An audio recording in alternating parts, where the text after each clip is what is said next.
Salut tout le monde, j'espère que vous allez bien. Aujourd'hui on se retrouve pour une nouvelle vidéo. Donc aujourd'hui je vais vous montrer la deuxième partie de mon rangement scrap. Donc ça va être les deux tiroirs du haut de mon étagère dont je vous parlais la dernière fois. La dernière fois vous aviez vu le gros tiroir où il y avait tous mes blocs d'ice, les blocs de papier et mes classeurs de rangement pour les stickers et les autocollants. Là je vais vous montrer ce que j'ai dans mes petits tiroirs. Bref, donc dans ce tiroir, celui de tout en haut, ce que j'ai surtout c'est que je vais vous montrer.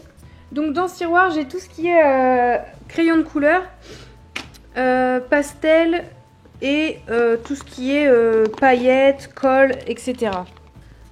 Donc je vais vous montrer un peu ce que j'ai. Donc les crayons de couleur, bah, c'est des crayons de couleur basiques, hein. J'en ai deux paquets comme ça, enfin deux boîtes. J'aime beaucoup ceux-là, mais ils sont très clairs en fait. Il faut vraiment insister pour avoir une couleur, mais ils sont bien. J'ai des pastels et ça c'est depuis que j'étais... Voilà. Je sais pas si c'était très intéressant à montrer, mais enfin...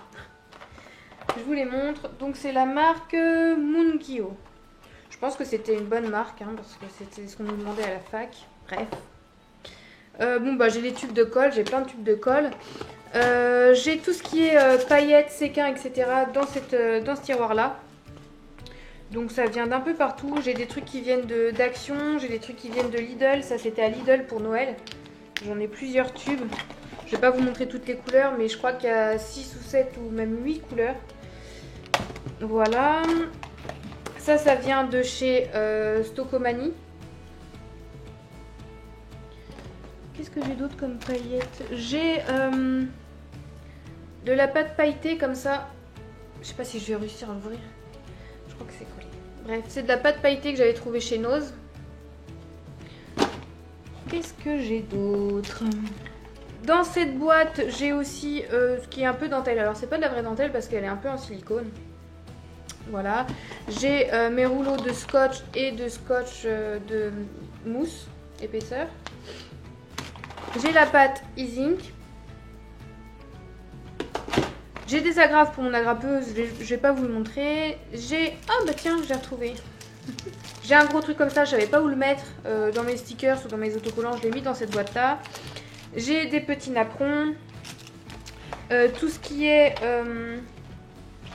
Oula.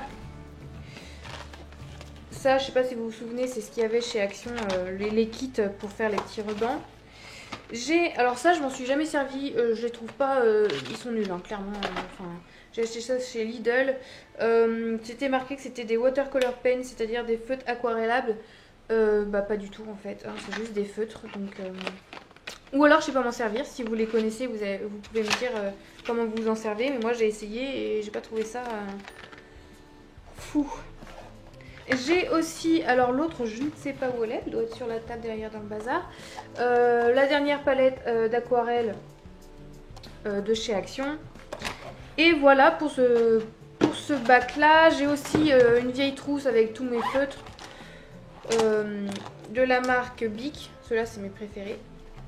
Enfin mes préférés, non j'aime bien aussi l'autre marque que j'ai, c'est... attendez, je vais vous montrer. J'ai cette boîte là aussi, de la marque Stabilo.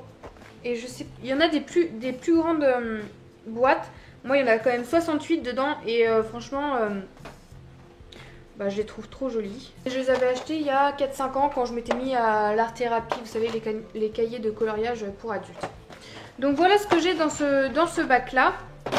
Je vais vous montrer le deuxième, j'espère que ça va pas être trop long. Alors dans le deuxième bac, j'ai un plateau pour faire l'aquarelle ou la peinture. J'ai tout ce qui est tube de peinture. Toutes les tubes, alors je vais pas vous les montrer toutes non plus. Moi ma marque c'est plutôt... Et ben en fait j'ai plusieurs marques, je croyais que c'était tout PBO, mais en fait non pas du tout. J'ai la marque PBO, j'ai la marque Amsterdam, Prismo. Alors j'en ai beaucoup, j'en ai un petit tube aussi. Je les avais achetés parce qu'ils étaient soldés et ça coûte quand même assez cher hein, les tubes de peinture comme ça. Ça, je sais pas pourquoi, il devait y avoir une raison pourquoi j'avais acheté que du rouge et un gros tube comme ça. Ben, je m'en suis jamais servi quasiment, donc ça a dû tomber à l'eau mon truc là. Et j'ai ça aussi. Alors ça, peut-être que je m'en servirai un jour dans un album. Je sais pas si vous connaissez. C'est de la mousse en fait. Alors c'est de la mousse de forêt. Et elle a été traitée de manière à ce qu'elle soit... pas... qu'elle se décompose pas rapidement quoi. Il y a même encore des aiguilles de pin. Vous voyez. Donc voilà. J'ai ma boîte de couture. Alors ma boîte de couture basique, ultra basique. Il y a du fil, il y a des aiguilles et il y a des boutons pression. Voilà, c'est la base quoi, je dirais.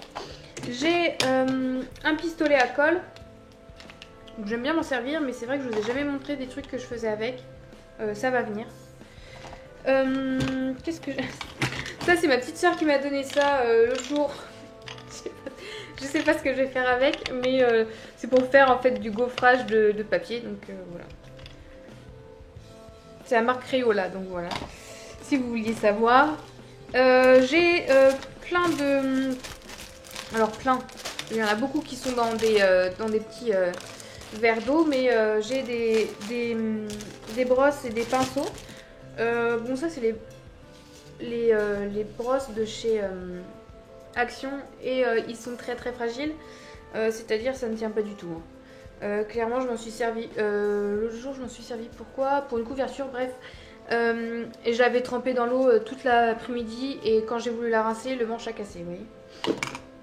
Donc c'est pas fou non plus comme qualité, ça de toute façon on le sait. On le sait, donc voilà. Donc voilà, ça c'était pour mon étagère. Quand mon bureau sera rangé, je vous montrerai. Donc voilà, j'ai surtout fait cette vidéo, c'était pour vous donner des idées de rangement, hein, ça vous inspire un petit peu peut-être si vous ne savez pas trop comment ranger par catégorie ou non vos affaires. Je suis pas une pro du rangement, mais voilà comment moi je m'organise. Je pense qu'il y aura, enfin c'est pas je pense et c'est sûr même, il y aura une troisième partie de vidéo où ça sera surtout sur les... J'ai plein de petites boîtes de rangement pour les tampons clear, les rouleaux de masking tape, les lettrages, les die cuts qui sont déjà découpés, les pochoirs, etc. Donc je vous montrerai une troisième vidéo là-dessus. Elle sera peut-être ou pas plus courte, je pense plus courte quand même. Et puis en attendant, moi je vous dis prenez soin de vous, restez créatifs et à très vite dans une prochaine vidéo. Salut salut!